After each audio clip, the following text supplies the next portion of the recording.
Economics का sample paper 2024-25। Last class में हमने कुछ क्वेश्चंस करे थे। अब है क्वेश्चन नंबर 19। स्टेटमेंट वन है, British policy led to collapse of India's world famous handicraft industry. बिल्कुल ठीक है। ब्रिटिश गवर्नमेंट ने इंडियन हैंडीक्राफ्ट इंडस्ट्री को खत्म कर दिया था और मशीन मेड गुड्स को ले आए थे। तो पहला स्टेटमेंट तो ट्रू है।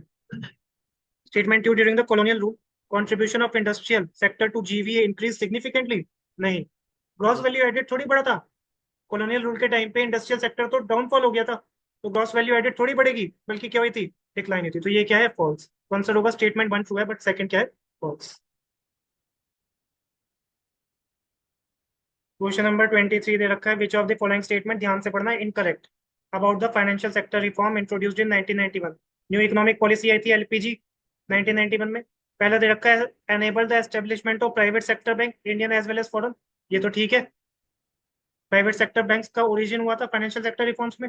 फॉरेन इन्वेस्टमेंट लिमिट इंट्रोड्यूस जो हुई थी, जो फॉरेन इन्वेस्टमेंट लिमिट है वो बढ़ा दी थी, बढ़ा के कितनी कर दी थी, 74%।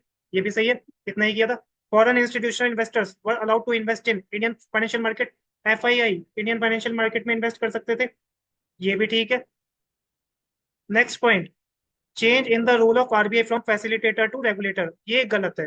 तो सही आंसर क्या हुआ, इनकरेक्ट, डी। क्योंकि आरबीआई का जो रोल है वो रेगुलेटर से चेंज किया था, फैसिलिटेटर। और यहाँ पर क्या दे रखा है, उल्टा दे रखा है, फैसिलिटेटर टू रेगुलेटर। तो इसलिए ध्यान से पढ़ना, कितना माइनर सा क्वेश्चन में चेंज करके दिया है। Critically apprise the disinvestment policy initiated by government during reform of 1991। LPG reform में डिसइन्वेस्टमेंट पॉलिसी के बारे में हमें बताना है। डिसइन्वेस्टमेंट पॉलिसी क्या होती थी, याद है ये? जब गवर्नमेंट क्या करती थी, पब्लिक सेक्टर अंडरटेकिंग का कोई पार्ट सेल कर देती थी जो लॉस मेकिंग होता था।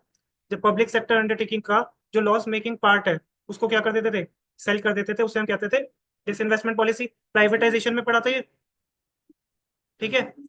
अब हमें ये डिसइन्वेस्टमेंट पॉलिसी के बारे में बताना है, तो इसको लिख लो, डिसइन्वेस्टमेंट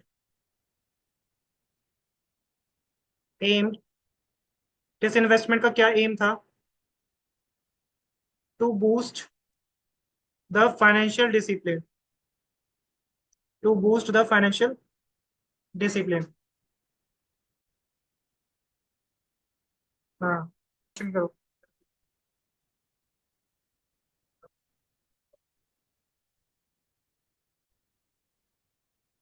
डिसइन्वेस्टमेंट का पर्पस क्या था, फाइनेंशियल डिसिप्लिन को बूस्ट करना। दूसरा लिखो इसमें point, the assets of public sector undertaking. Public companies की asset had been undervalued. Undervalued का मतलब क्या है, असेट होता है जैसे मशीनरी, बिल्डिंग, ये सब चीजें क्या होती है, असेट जो फायदा देती है, लेकिन वो अंडर वैल्यूड थी। मतलब अगर 50 लाख की मशीनरी है ना, उसकी वैल्यू 20 लाख थी आज के डेट में मार्केट में, तो कहीं ना कहीं हमारी असेट की वैल्यू अंडर वैल्यूड है, लॉस में जा रही है। तो जो असेट असेट थी ना पब्लिक सेक्टर अंडरटेकिंग की, वो अंडर वैल्यूड थी, रिजल्टिंग इन, जिससे प्रॉफिट होगा कि लॉस होगा, loss, significant losses to public sector undertaking. अब जब असेट की वैल्यू अंडर वैल्यू हो रही है, पब्लिक सेक्टर अंडरटेकिंग को लॉस हो रहा है, तो पब्लिक सेक्टर अंडरटेकिंग के साथ साथ गवर्नमेंट को भी क्या होगा, लॉस होगा। गवर्नमेंट को भी क्या होगा, लॉस होगा। Therefore that loss making part, loss to public sector undertaking and government. उसके बाद है, therefore that loss making part of public sector undertaking is sold to cover the shortfall, to cover the shortfall of government revenue. Government का revenue कम हो रहा था PSU के losses की वजह से, तो वो जो लॉस मेकिंग पार्ट है उसको बेचा, बेच के पैसा आएगा, उससे गवर्नमेंट को क्या कर दिया, पैसा पे कर दिया, तो गवर्नमेंट का रेवेन्यू का लॉस क्या हो गया, कवर अप हो गया। तो ये इंपॉर्टेंट क्वेश्चन है। एक ये क्वेश्चन है, globalisation is the essential outcome of liberalisation of an economy. क्या ग्लोबलाइजेशन एसेंशियल आउटकम है लिबरलाइजेशन का, मतलब लिबरलाइजेशन की वजह से ग्लोबलाइजेशन होता है। तो जस्टिफाई करना है, स्टेटमेंट सही है, जस्टिफाई करना है। देखो, हम क्या करते हैं लिबरलाइजेशन में, जो रिस्ट्रिक्शंस है उसको रिमूव करते हैं। जैसे इंपोर्ट एक्सपोर्ट पे रिस्ट्रिक्शन है, अब रिस्ट्रिक्शन रिमूव करेंगे तभी तो इंडिया अपना एक्सपोर्ट और इंपोर्ट कर पाएगा, एक्सपोर्ट और इंपोर्ट कर पाएगा दूसरे देशों से, और दूसरे देशों को कर पाएगा एक्सपोर्ट। जब तक लिबरलाइजेशन नहीं होगा, रिस्ट्रिक्शन रिमूव नहीं होगी एक्सपोर्ट इंपोर्ट पे, तब तक हम ग्लोबलाइज नहीं हो सकते, मतलब एक्सपोर्ट इंपोर्ट दूसरे देशों में नहीं कर सकते। तो लिबरलाइजेशन होगा, रिमूवल ऑफ रिस्ट्रिक्शन होगा, तभी हम क्या कर पाएंगे, ग्लोबलाइज बिजनेस कर पाएंगे, integration of our economy with the world economy कर पाएंगे। तो लिखो, yes, globalization is the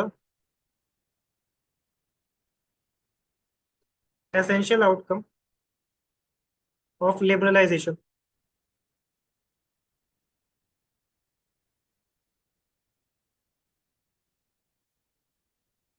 The removal of restrictions in liberalization, the removal of restrictions in liberalization in industrial sector, comma, financial sector,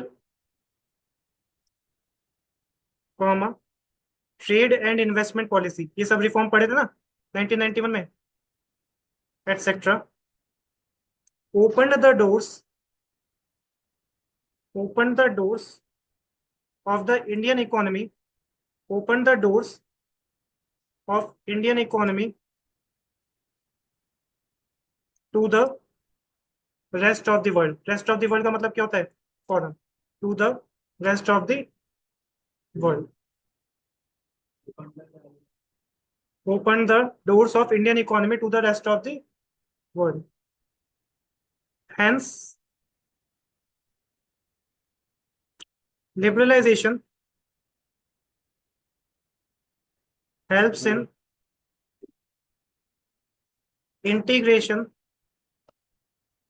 of our economy, मतलब Indian economy, helps in integration of our economy with the world economy, और इसे हम क्या कहते हैं, globalisation. समझ है?